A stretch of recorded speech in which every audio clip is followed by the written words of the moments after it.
Good morning everyone again. So we are with our same video series which I have designed specially for the food tech students during a lockdown. We are learning a topic that is a database management system or DBMS. In between or in that topic, now we are going to see our further topic is nothing but decision support system. So it is another concept related to the DBMS. Everything whatever we have learned from the first video series or first video, DBMS, database management system. So decision support system is an information system that supports the business or organizational decision market activity. Okay, making activity. Okay.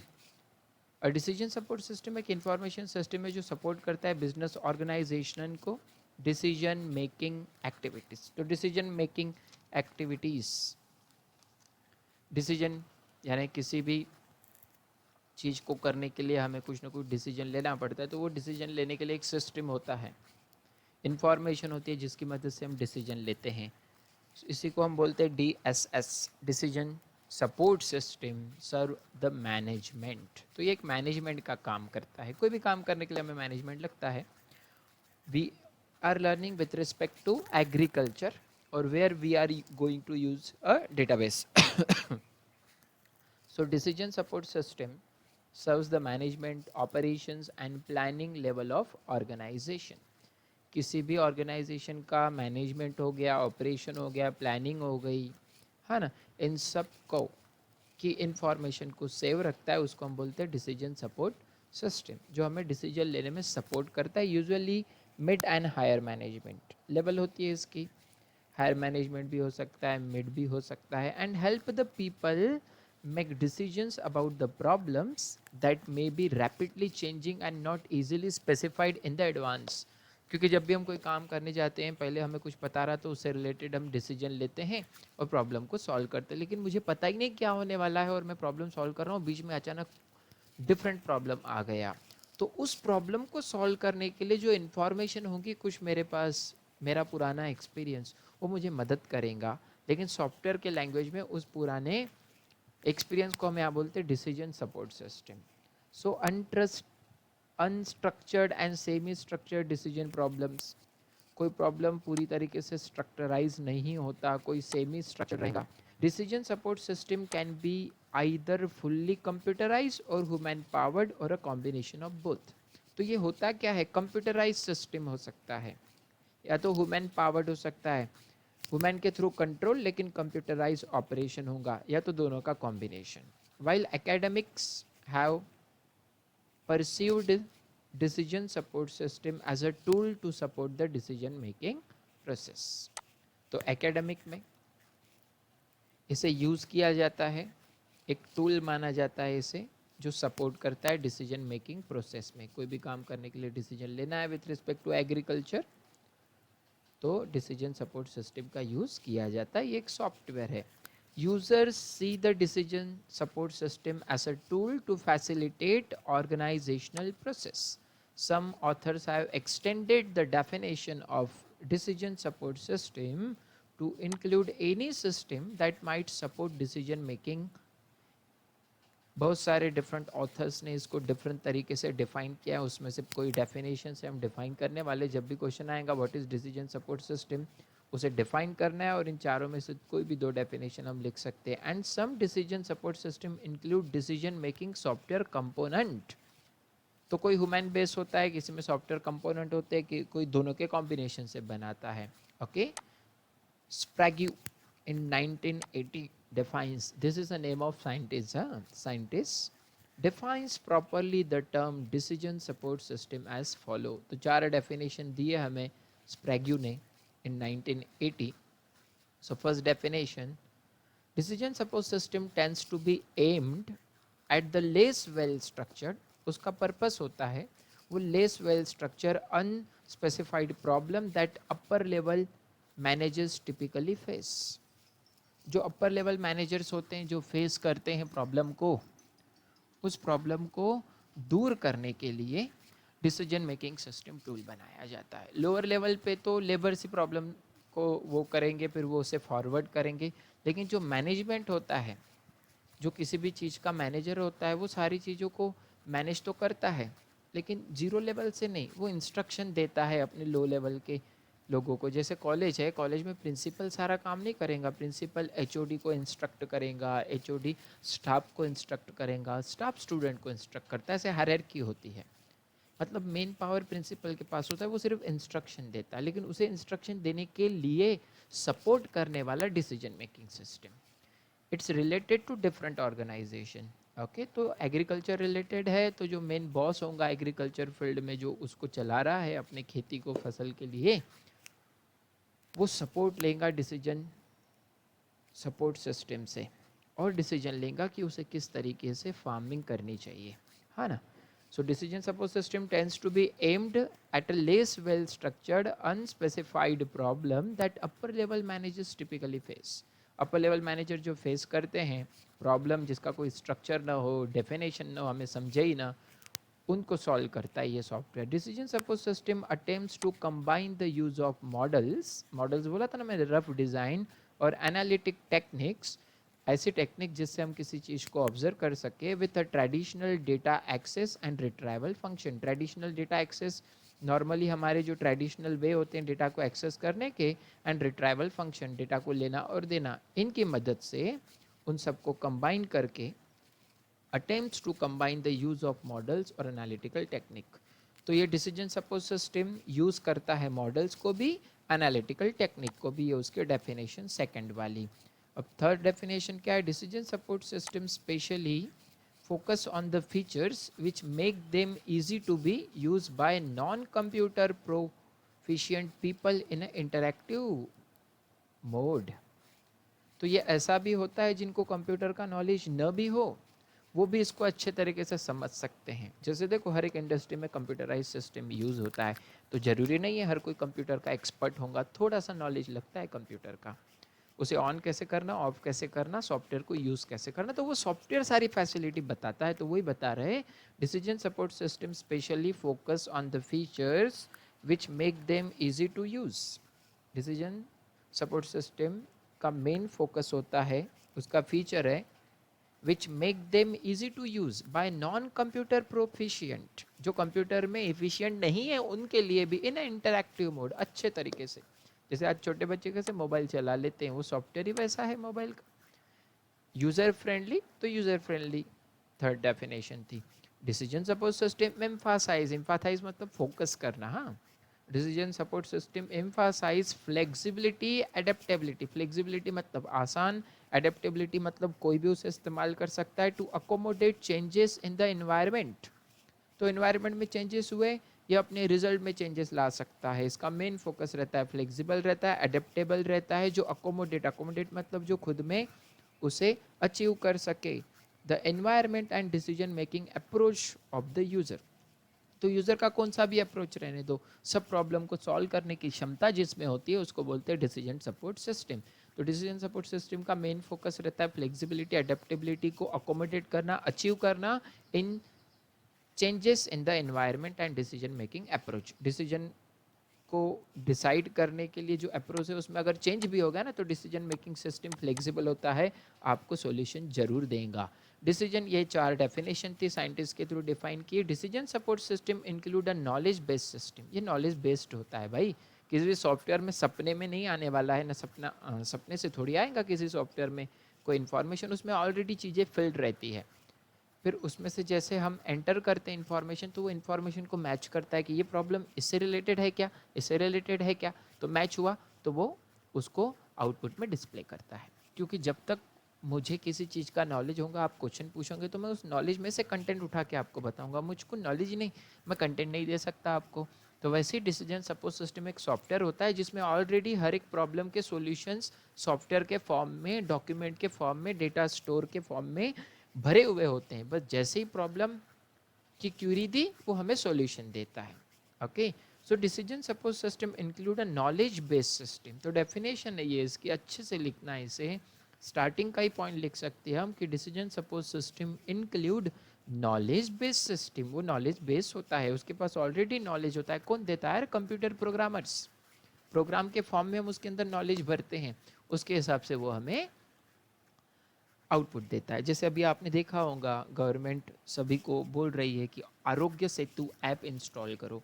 तो Aarogya Setu app क्या बताता है, उसके अंदर already corona के लक्षण जो होते हैं ना, सिम्टम्स, वो भरे गए हैं और आपसे वो क्वेश्चन पूछता है। आप अगर उसको यस नो देते हो तो वो सिम्टम्स मैच हुए तो आपको बताता है कि you may be infected, you must go through और कंसल्ट थ्रू योर डॉक्टर। तो वो ऐप क्या है, डिसीजन मेकिंग सिस्टम है, एक्सपर्ट सिस्टम है, कंप्यूटर इंजीनियर्स की देन है। तो वैसा ही रहता है DSS आरोग्य सेतु ऐप, आप भी सभी इंस्टॉल करो, इस टाइम में आपको मददफुल रहेगा वो। Okay, so decision support system include the knowledge based system properly designed.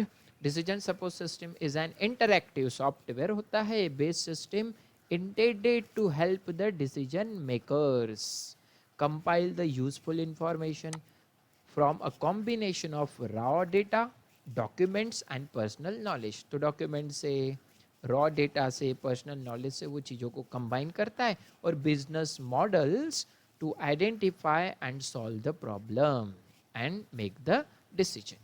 तो डिसीजन मेकिंग सिस्टम एक इंफॉर्मेशन, यूजफुल इंफॉर्मेशन को कंबाइन करता है रॉ डेटा से, डॉक्यूमेंट से, पर्सनल नॉलेज से जो यूज़र उसे यूज़ कर रहा है, बिजनेस मॉडल से, क्योंकि बिजनेस करने के भी तरीके होते हैं ना, models, to identify and solve the problem and makes the decision. तो डिसीजन करने का काम करता है डिसीजन मेकिंग सिस्टम, जो एक सॉफ्टवेयर होता है जिसको साइंटिस्ट ने 4 तरीके से डिफाइन किया है ना, वेल स्ट्रक्चर, अनस्पेसिफाइड प्रॉब्लम को सॉल्व करता है, मॉडल की एनालिसिस करता है, नॉन कंप्यूटर पर्सन भी उसे आसानी से यूज़ कर सकता है। इसका मेन फोकस फ्लेक्सिबिलिटी, एडेप्टेबिलिटी होती है। तो decision making system, okay, decision support system decision लेने में सपोर्ट करता है, लेकिन वो एक नॉलेज बेस होता है।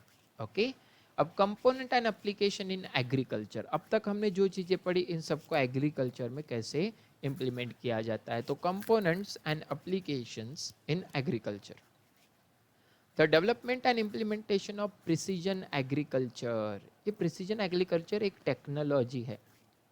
ओके, इस टेक्नोलॉजी का मेन पर्पस क्या होता है पता है क्या, इसको हम टेक्निकल खेती बोल सकते हैं। ये सारी चीज़ें फॉरेन में यूज़ होती है, आज के दिनों में हमारे इंडिया में भी इम्प्लीमेंट होती है after the BJP government is encountered.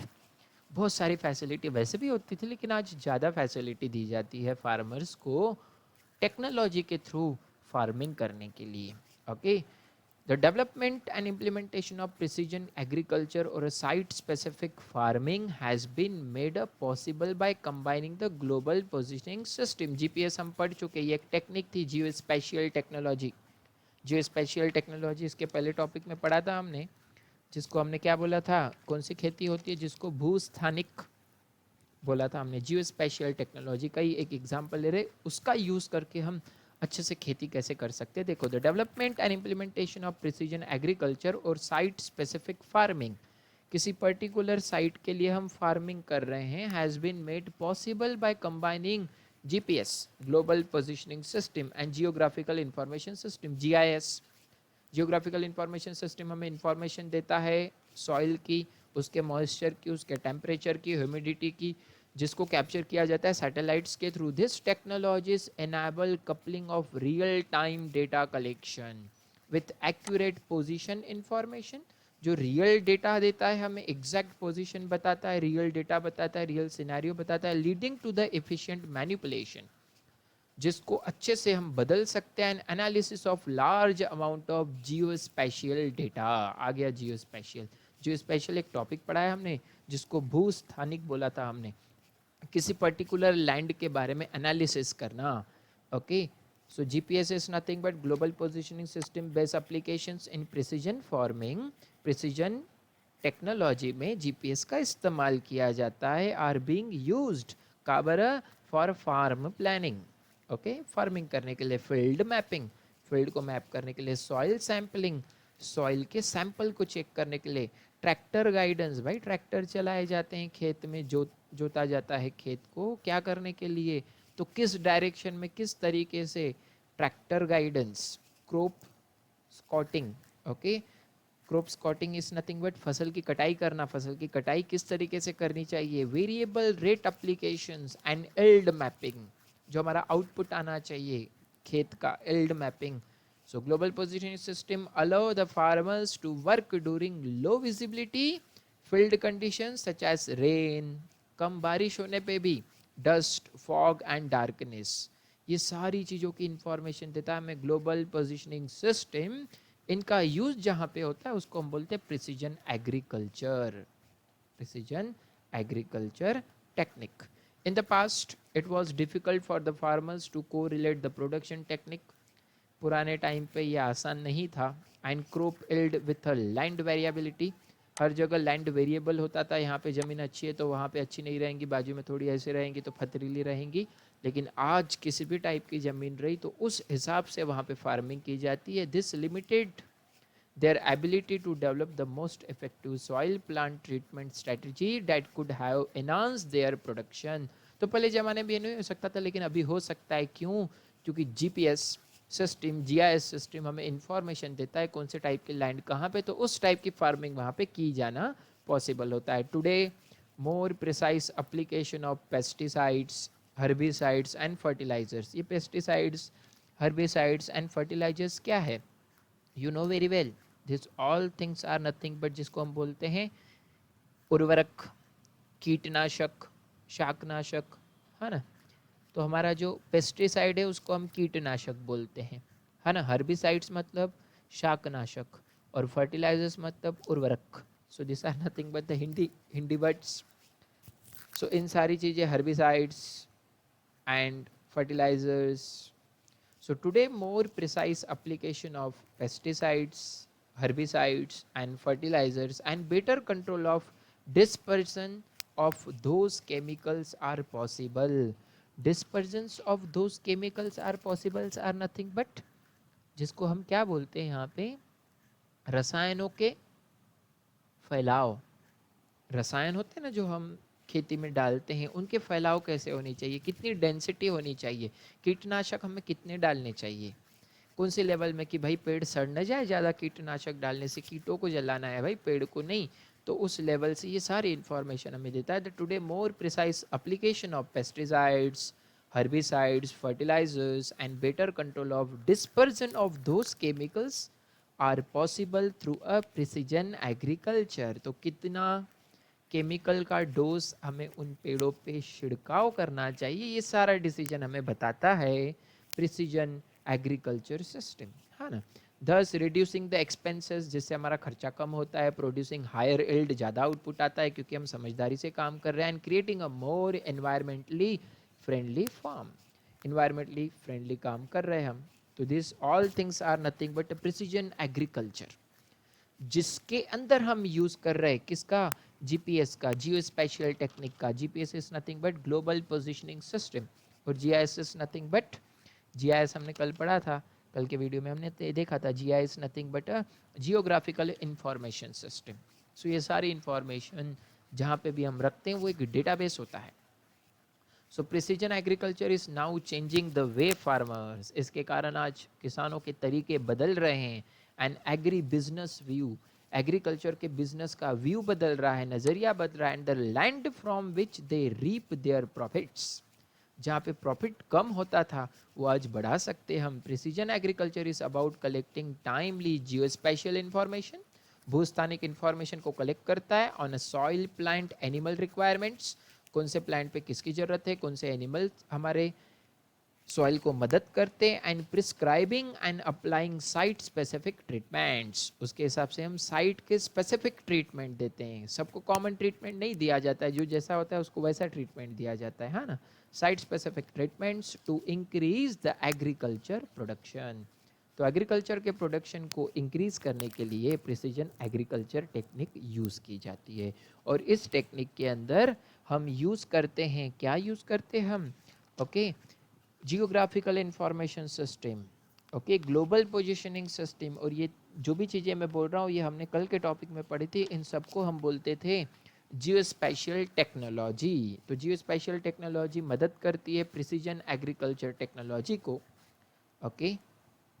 So they are now seeing benefits from micro managing their field. तो हम अच्छी तरीके से अपने फील्ड को मैनेज कर सकते हैं. Precision agriculture is gaining in popularity largely, बहुत सारा फेमस टेक्निक है due to introduction of high technology tools into agriculture community. Agriculture community में अच्छे टूल्स इस्तेमाल करने से बहुत पॉपुलर है precision agriculture technique that are more accurate, cost effective, accurate होता है, कॉस्ट इफेक्टिव होता है, कम खर्चे में, and user friendly. User friendly तो हमने ऊपर ही बोला इसके फीचर्स में। Many of the new invocation rely on the integration of on board computers. तो आज के जितने भी ये टेक्निक होते हैं ना, कंप्यूटर बेस्ड होते हैं। चाहे आप खेती भी करो उसके लिए भी आपको कंप्यूटर लगता है जो सपोर्ट करता है आपको डिसीजन लेने के लिए। So many of the new invocation rely on integration of on board computers, क्योंकि technologies through the computer embedded system के थ्रू चलाई जाते हैं। जैसे कोई एटीएम मशीन पे कंप्यूटर बेस है वैसा ही होता है। डेटा कलेक्शन सेंसर्स, ये आपने ज़्यादा देखी नहीं होंगी, फॉरेन्स में यूज़ होते हैं टेक्निक, बट इंडिया में भी यूज़ होते हैं मेट्रो सिटी में। You must also will use after your completion of degree. Many of the new invocations rely on the integration of on-board computers. तो on-board computers के through चलता है data collection sensors. Sensors होते हैं इसके अंदर जो सॉइल को, उसके मॉइस्चर को, उसके टेम्परेचर को, उसके वाटर लेवल को, उसकी फर्टिलिटी को एनालाइज करते हैं। जीपीएस, जीपीएस तो देखा ही हमने। GPS is a global positioning system, time and position reference system. तो time and position reference system, तो ये सारी चीज़ें रिलेटेड किससे बेटा? प्रिसीजन टेक्नोलॉजी से। Farmers and agriculture service provides, farmers and agriculture service provider can expect even further improvements. इसमें और अच्छे इंप्रूवमेंट्स हो सकते हैं। जीपीएस कंटिन्यू टू मॉडर्नाइज, आज के जीपीएस को और मॉडर्न बनाया जा रहा है in addition to current civilian service provided by GPS. तो जीपीएस जो लोगों को सर्विस दे रहा है उससे और अच्छी सर्विस दे सकता है। The United States US is committed to implementing second and third civil signal on GPS satellites. तो यूएस ने डिसाइड किया था कि वो थर्ड सिग्नल का यूज़ करके उसे और बेहतर बनाएगा। कब? The first satellite with the second civilian signal was launch in 2005। 15 साल बाद पुरानी, आज तो बहुत आगे चली गई है technology. The new signal will enhance both the quality and efficiency of agriculture operation in the future. तो 2005 की टेक्निक है, 15 साल पुरानी, वो तब इतनी अच्छी थी तो आज तो बहुत सारे feature, both the quality and efficiency of agriculture operation. तो क्वालिटी भी बढ़ेगी, एफिशिएंसी भी बढ़ेगी, both the quality and efficiency of agriculture operation in the futures. Okay, so this is nothing but all about agriculture system, where in agriculture we use precision technology which is used for agriculture, components and applications in agriculture. तो कौन कौन से components use करते हैं हम agriculture में? Geographical information system, global positioning system, ये दोनों पार्ट्स किसके थे? जियो स्पेशियल टेक्नोलॉजी। तो जियो स्पेशियल टेक्नोलॉजी भूस्थानिक टेक्नोलॉजी थी जिसकी मदद से हम सॉइल को एनालाइज करते हैं। और इसके पहले हमने क्या पढ़ा? Decision support system. Decision support system is nothing but a computerise system which is used by manager to take the decisions. So this all things are related to database, क्योंकि डेटाबेस ही होता है जो एक्सपर्ट सिस्टम के जैसे काम करता है। और हमने बोला भी लास्ट पॉइंट में, डिसीजन मेकिंग सिस्टम एक नॉलेज बेस्ड सिस्टम है, इसको याद रखना। Decision support system is a knowledge based system. तो ये नॉलेज सेव कहाँ पे रहता है? डेटाबेस में, इसलिए डेटाबेस से रिलेटेड टॉपिक है। So what we have learn today, decision support system जो हेल्प करता है फार्मिंग के लिए, और कंपोनेंट्स जो हम यूज़ करते हैं एग्रीकल्चर में, geographical information system, global positioning system, इनकी मदद से फार्मिंग की जाती है अच्छी तरीके से। और ये 2005 में इंट्रोड्यूस हुआ था, उसके बाद इसमें और बहुत सारी फैसिलिटीज़ हैं। So will continue from a next video tutorial another topic. Up till now have a nice preparations, be safe at a home, have a nice day.